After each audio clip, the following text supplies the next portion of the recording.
Dan malam ini saya menawarkan tema pelayanan sebagai bentuk mati raga. Baik, sebelum saya melanjutkan pembicaraan ini, saya terlebih dahulu menyampaikan bagaimana saya sampai pada tema ini. Refleksi ini boleh dikatakan kelanjutan dari Lectio Divina yang hari Kamis lalu saya bawakan untuk Divine Mercy Asia.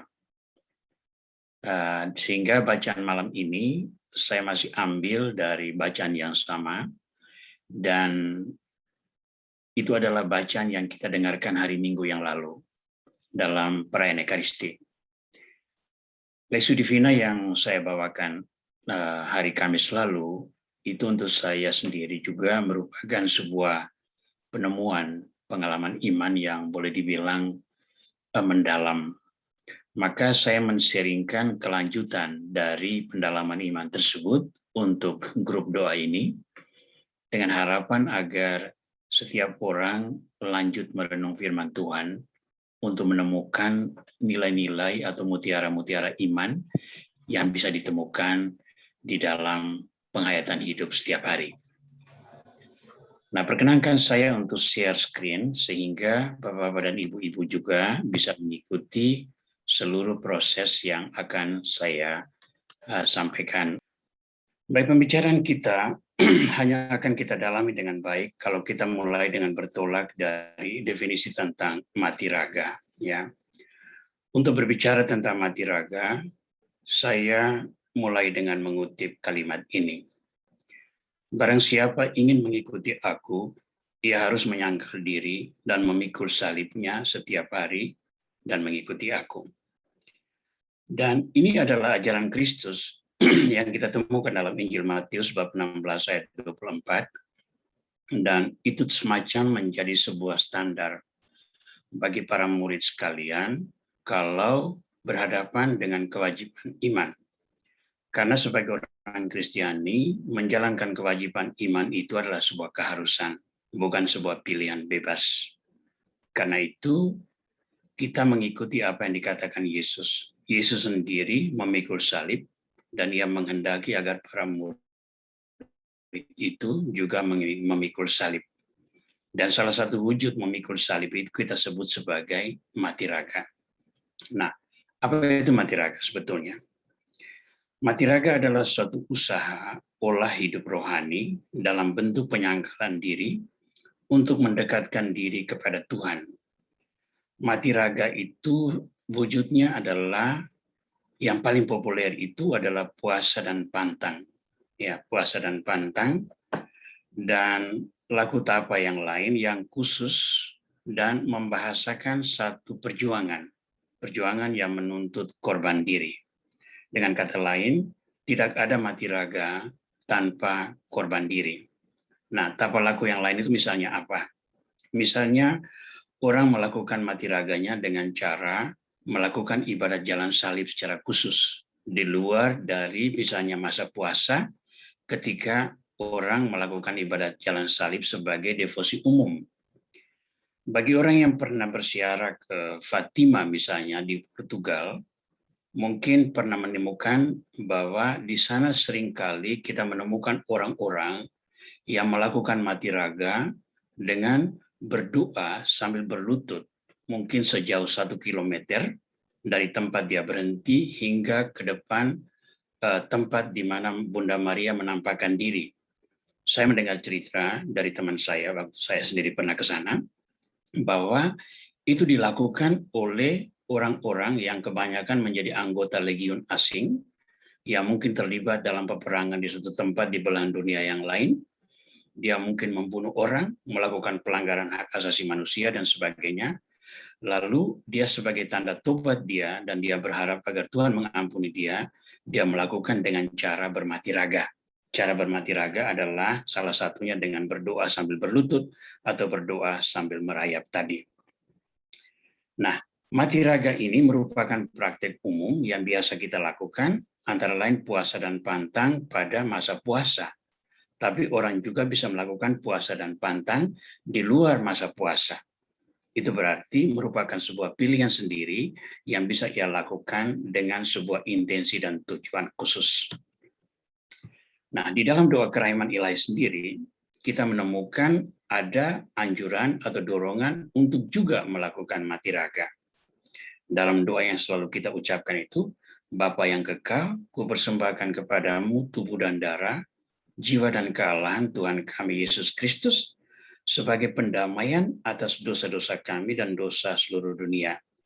Secara pribadi, saya lebih suka memakai kata silih, ya, sebagai silih atas dosa-dosa kami dan dosa seluruh dunia.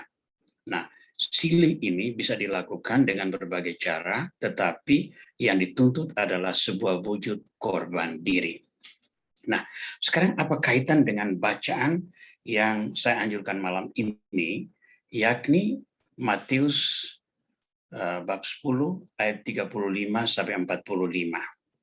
Nah, kita bertanya, mungkinkah pelayanan itu bisa menjadi bentuk mati raga?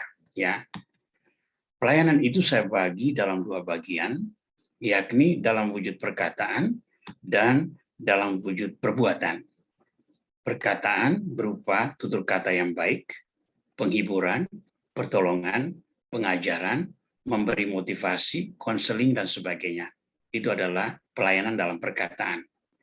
Tetapi ada juga pelayanan dalam bentuk perbuatan, seperti karya sosial, pengobatan, atau membantu orang-orang secara langsung yang terlibat bencana, atau membiayai pendidikan anak, dan sebagainya.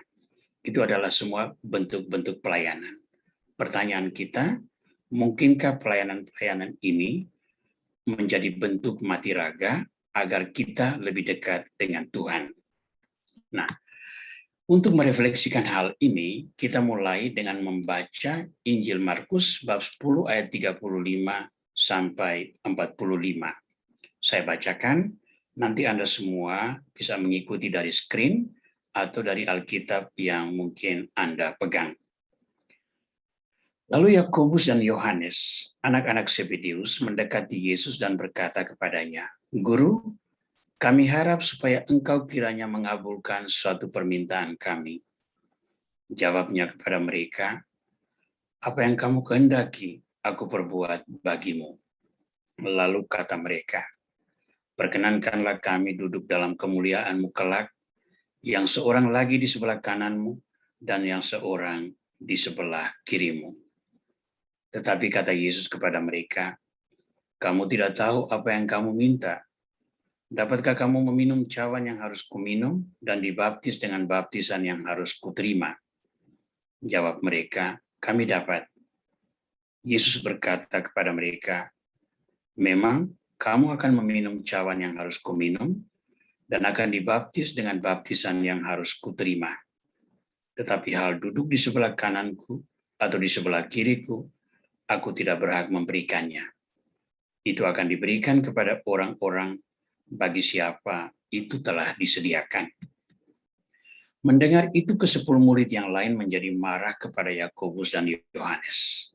Tetapi Yesus memanggil mereka lalu berkata, kamu tahu bahwa mereka yang disebut pemerintah bangsa-bangsa memerintah rakyatnya dengan tangan besi, dan pembesar-pembesarnya menjalankan kuasanya dengan keras atas mereka.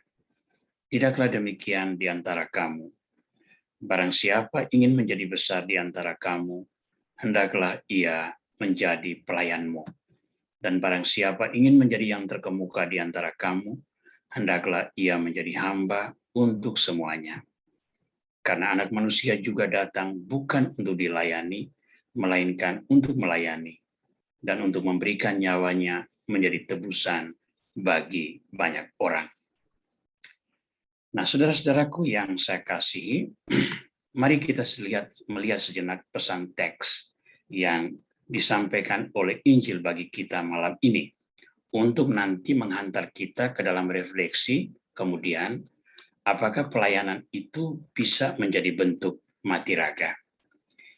Yang pertama, mari kita melihat bahwa Yakobus dan Yohanes, ini dua anak Zebedeus, mereka juga disebut Boanerges, yang berarti anak-anak guru atau anak-anak guntur. Itu menggambarkan temperamen mereka. Dan kita ingat ketika Yesus dalam perjalanan ke Yerusalem melewati kampung orang Samaria, dan ketika orang Samaria menolak mereka, dua saudara ini yang meminta kepada Yesus, dan kalau Yesus berkenan, mereka ingin menurunkan api dari langit untuk membakar kampung orang-orang Samaria. Jadi temperamen Yakobus dan Yohanes juga boleh dikatakan agak tinggi, mungkin karena itu mereka disebut Boanerges, yang berarti anak-anak guru atau anak-anak guntur. Mungkin bagi kita itu halilintar lebih tepat ya. Nah, dua saudara ini meminta tempat khusus di dalam kerajaan Allah. Yang seorang di sebelah kanan, yang seorang di sebelah kiri. Nah, itu berarti menduduki jabatan yang tinggi. Tapi mereka lupa bahwa kerajaan Yesus yang akan datang tidak sama dengan kerajaan menurut ukuran dunia. Mereka meminta privilege khusus yang bertolak dari konsep kekuasaan dan hak-hak khusus yang dimiliki oleh penguasa dunia. Yang menarik dari pesan teks ini adalah rasul-rasul marah kepada mereka. 10 rasul yang lain marah kepada dua saudara ini. Mengapa mereka marah?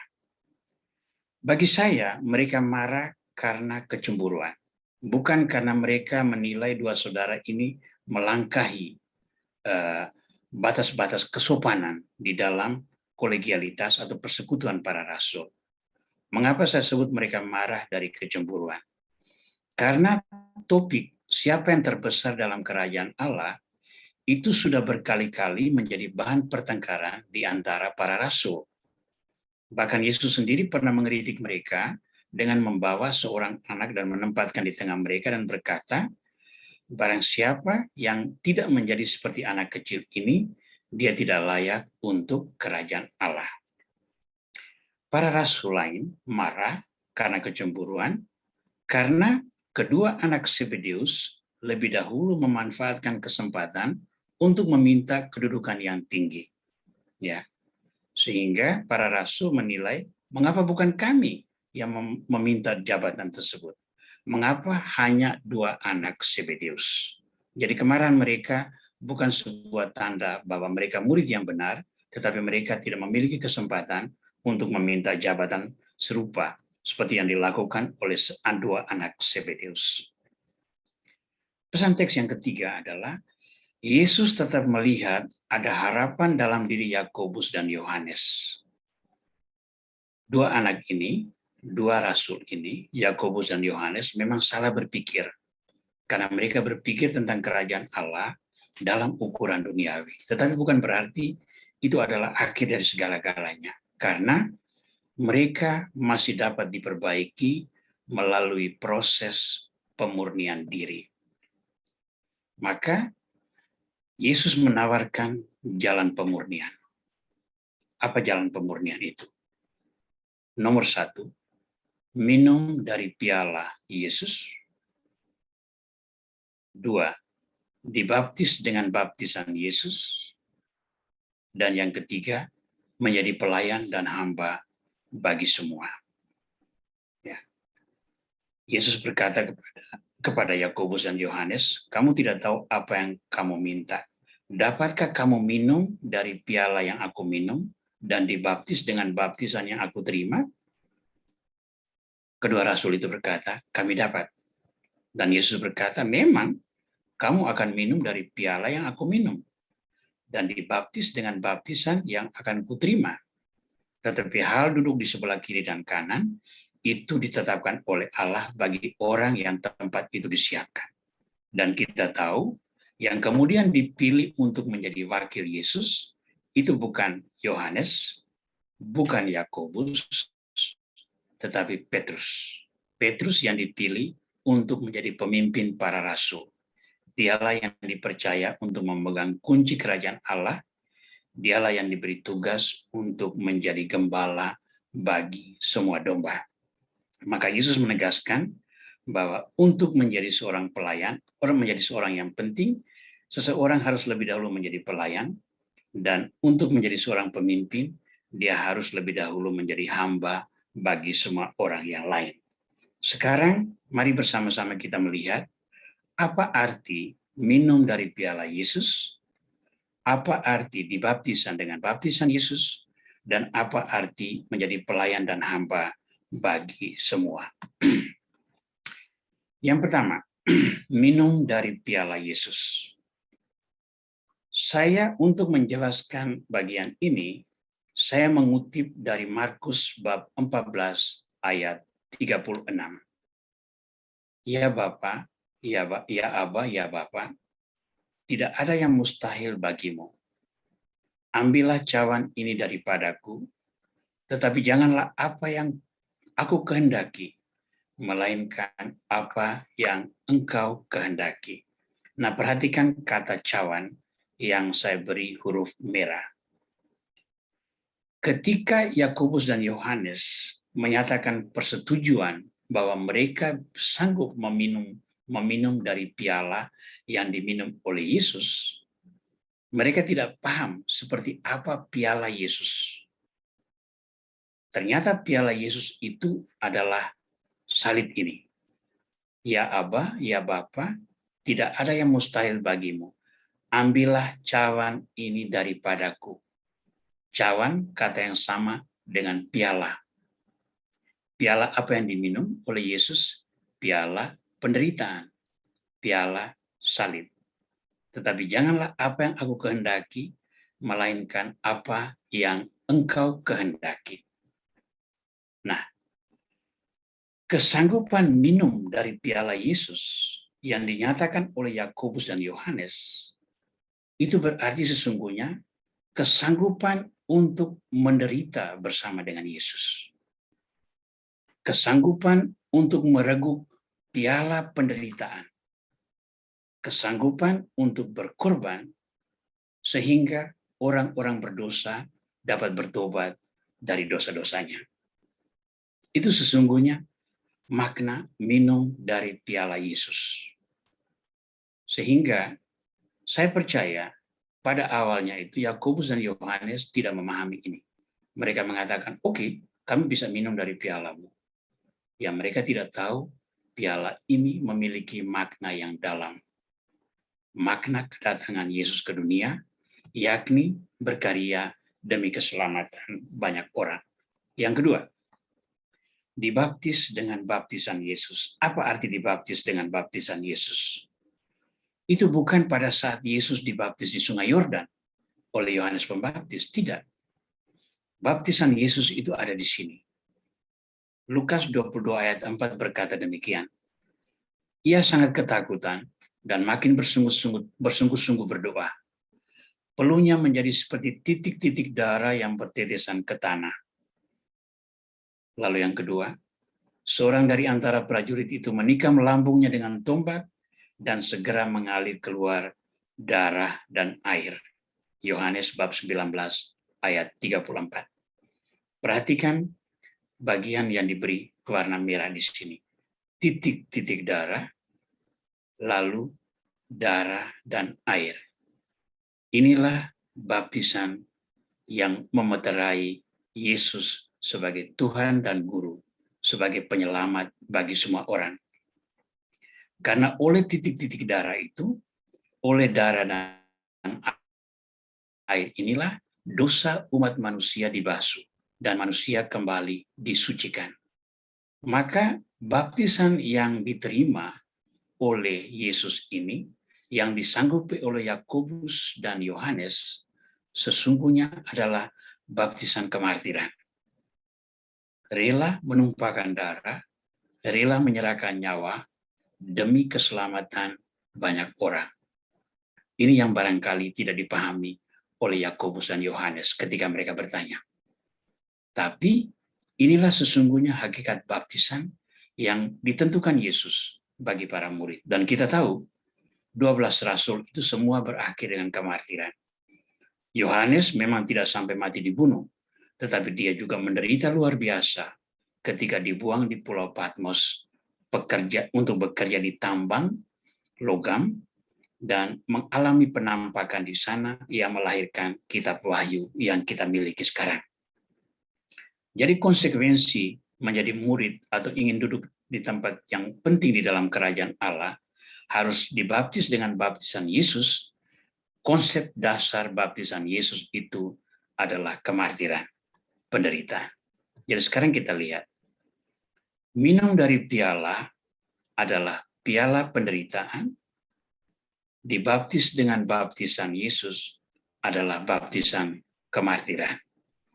Ini syarat yang sangat penting yang harus dimiliki oleh para rasul. Nah, pertanyaan kita, siapa yang dengan sukarela melewati semua ini? Manusia normal tidak akan mau dengan sukarela menerima dan menjalankan semua ini.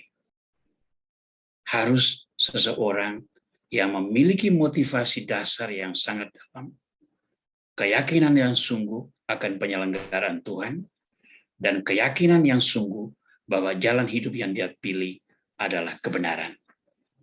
Untuk menanamkan ini, Yesus menyampaikan prinsip ini. Seseorang yang mau menjadi pemimpin atau penguasa atau mendapat tempat yang tinggi di dalam kerajaan Allah, dia harus menjadi pelayan. Nah, siapa pelayan di sini? Barang siapa ingin menjadi besar di antara kamu, hendaklah ia menjadi pelayanmu, dan barang siapa ingin menjadi hamba untuk semua murid Yesus akan memiliki motivasi yang tinggi, karena bagi dia masalah untuk dirinya sendiri itu sudah selesai. Yang dia inginkan adalah melakukan kehendak Tuhan agar banyak orang diselamatkan. Justru karena itu, orang-orang yang memiliki motivasi yang tinggi seperti ini, yang sudah menanggalkan semua keinginan dan motivasi duniawi, akan dengan rendah hati dan sukarela mau menjadi pelayan dan mau menyandang status hamba. Dan orang-orang semacam ini tidak peduli dengan status duniawi, karena bagi mereka sukacita yang paling penting ada di dalam persekutuan dengan Tuhan. Nah, di titik ini kita mau melihat apakah pelayanan itu bisa menjadi wujud mati raga. Ada dua kata yang harus kita dalami, yakni pelayan dan hamba, untuk bisa menghantar kita melihat apakah kita bisa melihat pelayanan sebagai bentuk mati raga. Pertama, pelayan. Seorang pelayan itu siap melayani tubuh Kristus. Apa itu tubuh Kristus? Tubuh Kristus yakni jemaatnya. Jadi seseorang pelayan yang sejati di dalam gereja adalah seorang yang siap melayani anggota gereja kudus. Termasuk juga orang-orang yang ada di luar gereja. Sebagaimana yang dikatakan oleh Yesus, ada juga domba-domba yang bukan dari kandang ini. Mereka juga harus aku perhatikan. Maka kita semua yang siap melayani tubuh Kristus yakni jemaatnya, berarti juga siap untuk melayani mereka yang ada di sekitar kita, yang hidupnya dipengaruhi oleh kehadiran komunitas Kristiani sebagai tubuh Kristus. Kutipan yang saya ambil dari Kolose bab 1 ayat 24 berkata demikian.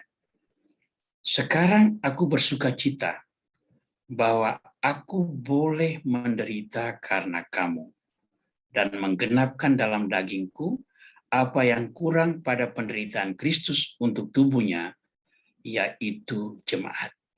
Ini perkataan siapa? Perkataan Paulus. Paulus berkata, aku bersuka cita bahwa aku boleh menderita.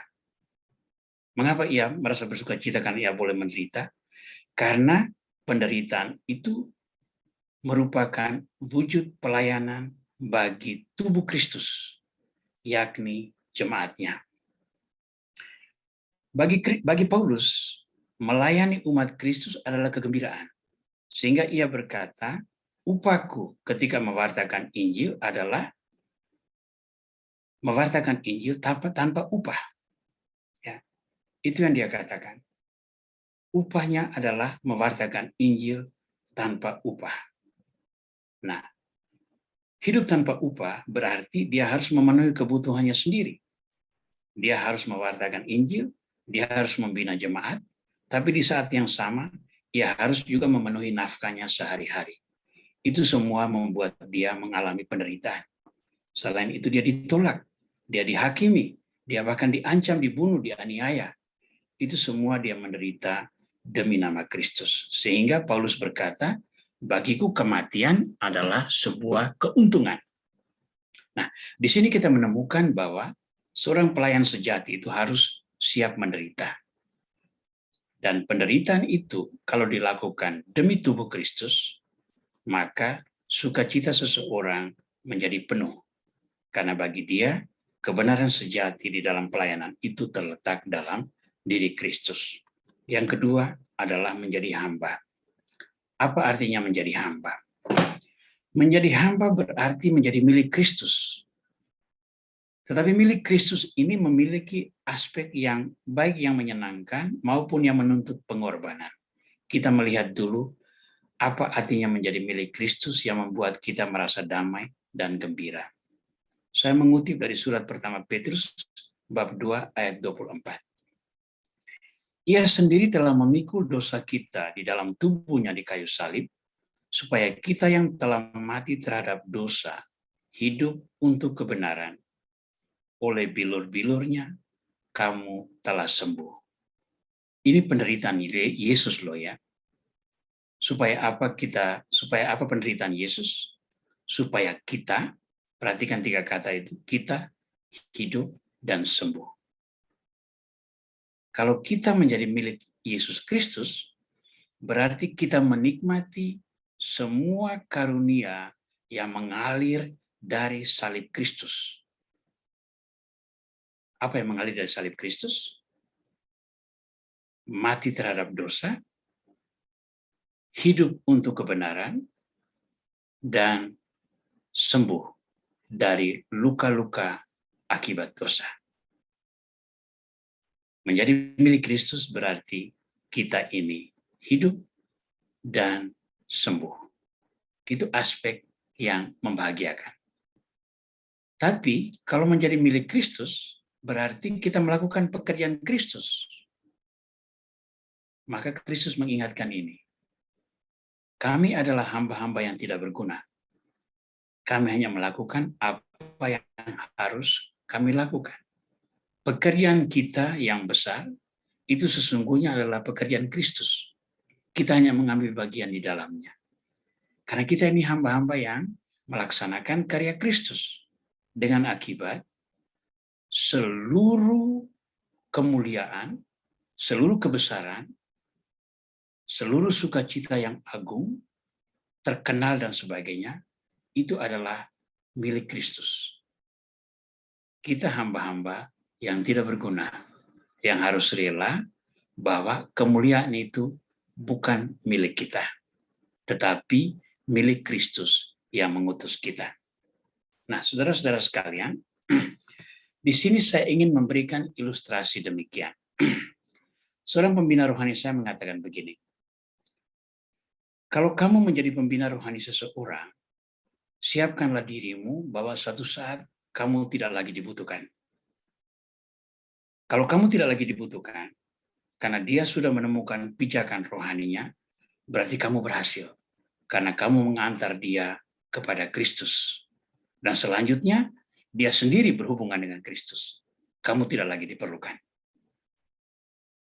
Tapi yang terjadi pada diri kita adalah, karena kita merasa berjasa kepada seseorang yang berhasil menemukan kembali jalan hidupnya berkat pelayanan kita, lalu kita berharap agar kita selalu berperanan dalam hidup orang tersebut. Kalau begitu, kita bukan hamba yang tidak berguna. Kita adalah hamba yang mencari pamrih. Sementara Yesus menghendaki kita menjadi hamba yang tidak mengenal pamrih. Nah, kalau sampai pada titik ini, maka pelayanan yang sungguh-sungguh mencerminkan kita menderita karena pelayanan demi jemaat, dan kita yang berkarya sebagai hamba yang tidak berguna semata-mata demi kemuliaan Kristus, pelayanan itu menjadi wujud mati raga kita. Dan pelayanan yang sungguh-sungguh ini membebaskan kita dari keterikatan dengan nilai-nilai dunia dan menghantar kita untuk lebih dekat dengan Yesus Kristus. Maka tujuan mati raga itu tercapai. Karena mati raga itu dimaksudkan agar membawa kita untuk lebih dekat dengan Yesus Kristus. Nah, di sini saya ingin menegaskan beberapa hal. Yang pertama, pelayanan harus dilandasi oleh motivasi yang baik. Bukan motivasi untuk mencari privilege seperti yang dilakukan oleh Yakobus dan Yohanes. Hilangkan motivasi duniawi, carilah kerajaan Allah. Ingat, perhatikan kata-kata Yesus dalam pembicaraan tentang kekhawatiran, Matius bab 6. Ya, carilah dahulu kerajaan Allah, dan semua yang lain akan ditambahkan padamu. Nah, kebanyakan dari kita cari dulu tambahannya itu. Maka kerajaan Allah tidak datang. Tapi kalau kita mencari kerajaan Allah dahulu, semua yang ditambahkan akan datang. Jadi, mulailah pelayanan dengan motivasi yang benar, demi kerajaan Allah, bukan demi privilege kita sendiri. Yang kedua, kalau kita mau menjadi pelayan yang serius, kita harus siap diri untuk dibina oleh Yesus Kristus. Dibina oleh Yesus Kristus dengan cara apa? Dengan meminum piala yang dia minum, dengan dibaptis oleh baptisan yang dia terima, dan harus menyiapkan diri untuk menjadi pelayan dan hamba bagi semua. Dan ketika kita sudah menerima hakikat diri sebagai pelayan dan hamba, lalu kita menjalankan tugas itu dengan rela berkorban diri, yang penting bahwa jemaat Allah mengenal dan mencintai Kristus, dan yang kedua, mempersembahkan diri sepenuhnya demi kemuliaan Kristus.